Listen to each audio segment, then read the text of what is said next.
तहे दिल से शुभकामनाएं देना चाहता हूं कि आज अजमेर नगरी जो पवित्र नगरी हो गई है, उनके गुरुदेव के चरणों से पहले ही अजमेर की नगरी पवित्र थी, आज और पवित्र हो गई है। और आज गुरुदेव के आगमन पे हर जगह स्वागत, पुष्प वर्षा, जुलूस, फ्रूट, क्रीम वगैरह सब जगह वितरण किया जा रहा है। आज अजमेर शहर में ऐसा लगा है कोई बहुत बड़ा उत्सव के रूप में मनाया जा रहा है। और गुरुदेव आज का जो उनका शोभा यात्रा थी, गोवर्धन मठ पुरी पीठाधीश्वर जगतगुरु शंकराचार्य स्वामी श्री निश्चलानंद सरस्वती के सम्मान में निकली भव्य जन जागरण यात्रा। जवाहर रंगमंच पर धर्म सभा के दौरान राष्ट्रोत्सर्ग हेतु गुरुदेव का हुआ उद्बोधन।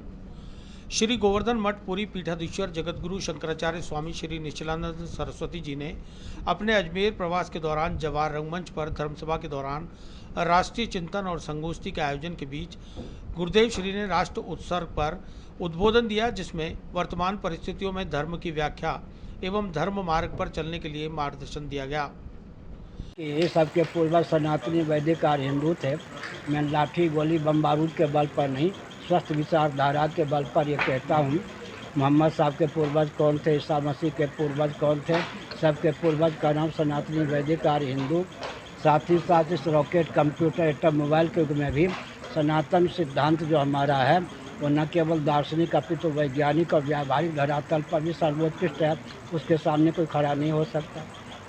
इन दार्शनिक तथ्यों के आधार पर, वैज्ञानिक तथ्यों के आधार पर, व्यावहारिक तथ्यों के आधार पर लौकिक उत्कर्ष, पारलौकिक उत्कर्ष, परमात्मा की प्राप्ति का मार्ग भी प्रशस्त।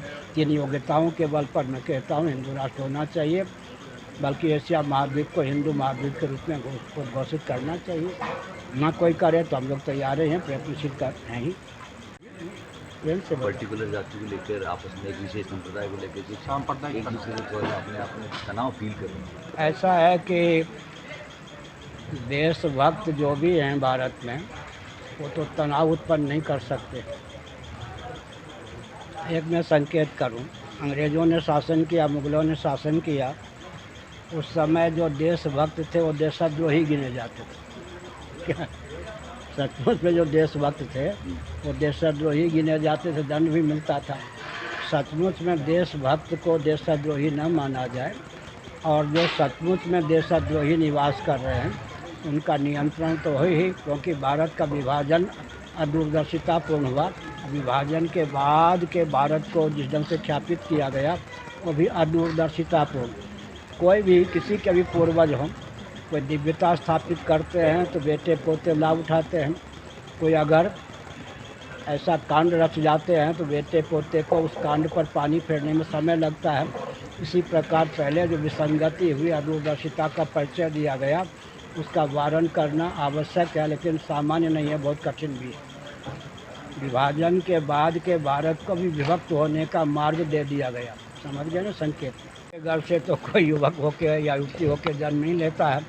आरंभ से अगर प्रयास हो तो युवक हों या युवती हों दिशाहीन ना हों, लेकिन माता पिता अगर जागरूक हैं तो सद्भावपूर्वक संवाद के माध्यम से नीति और अध्यात्म समन्वित युवक युवतियों को बना सकते हैं। परंतु जब उन्हीं को ज्ञान नहीं है, नीति और अध्यात्म का उपदेश कैसे दें।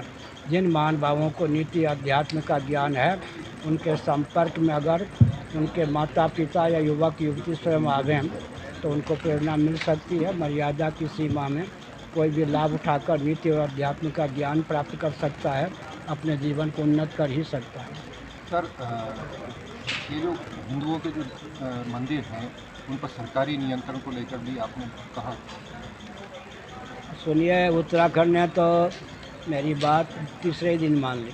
मान लो आज मैंने कोई बात कही, कल नहीं परसों एक दिन बाद ही उत्तराखंड ने क्या किया था, भाजपा की सरकार ने ही मठ मंदिरों का अधिग्रहण किया था। लेकिन मैंने जब वक्तव्य दिया तो एक दिन बीच में अंतराल छोड़ के फिर वो जैसा था पहले अधिग्रहण रहित। कारण क्या है, सेकुलर शासन तंत्र को धार्मिक आध्यात्मिक क्षेत्र में हस्तक्षेप करने का अधिकार नहीं है। धार्मिक आध्यात्मिक क्षेत्र जो है मठ मंदिर अपनी शास्त्र सम्मत परंपरा से चलें, उसमें सहभागिता की आवश्यकता है। कदाचित वो धार्मिक आध्यात्मिक क्षेत्र शोषण के केंद्र बनते हों तब शासन तंत्र हस्तक्षेप करे, अन्यथा नहीं।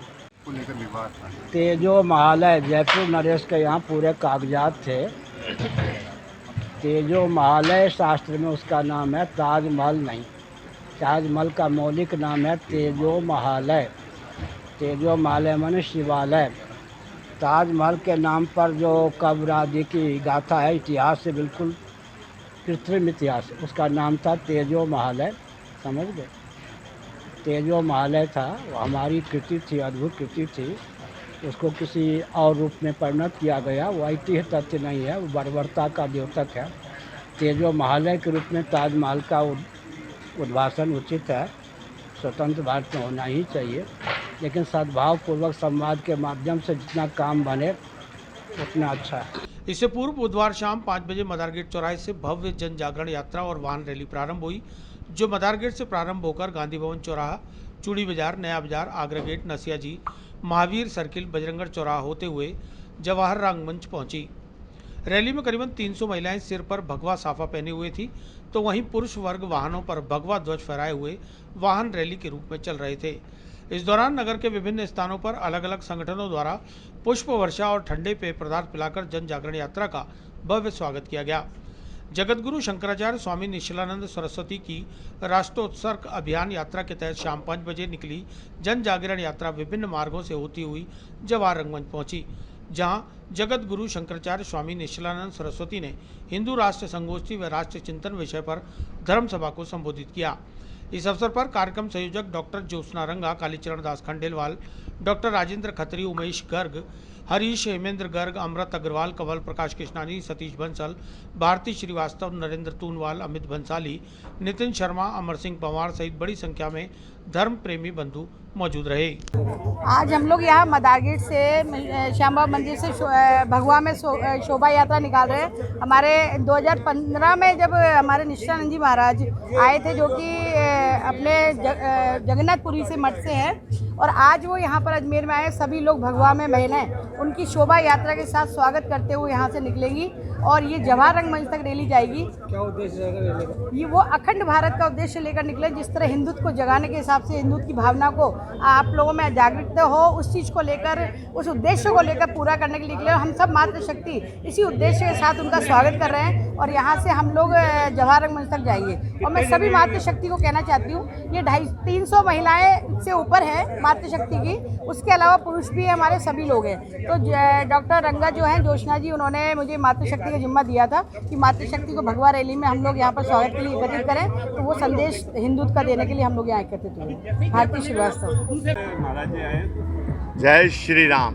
सबसे पहले तो आपके चैनल के माध्यम से मैं अजमेर वासियों को तहे दिल से शुभकामनाएं देना चाहता हूं कि आज अजमेर नगरी जो पवित्र नगरी हो गई है, उनके गुरुदेव के चरणों से पहले ही अजमेर की नगरी पवित्र थी, आज और पवित्र हो गई है। और आज गुरुदेव के आगमन पे हर जगह स्वागत, पुष्प वर्षा, जुलूस, फ्रूट, क्रीम वगैरह सब जगह वितरण किया जा रहा है। आज अजमेर शहर में ऐसा लगा कोई बहुत बड़ा उत्सव के रूप में मनाया जा रहा है। और गुरुदेव आज का जो उनका शोभा यात्रा थी, मदारी गेट से निकल के चूड़ी बाजार, नया बाजार और नसिया होके हर जगह पुष्प वर्षा हो रही है। और मैं सभी गुरु यही करूँगा कि गुरुदेव के वचनों को सुने और उनके मार्गदर्शन पे चले। यही अजमेर वासियों को मेरी ओर से प्रार्थना है। जय श्री राम।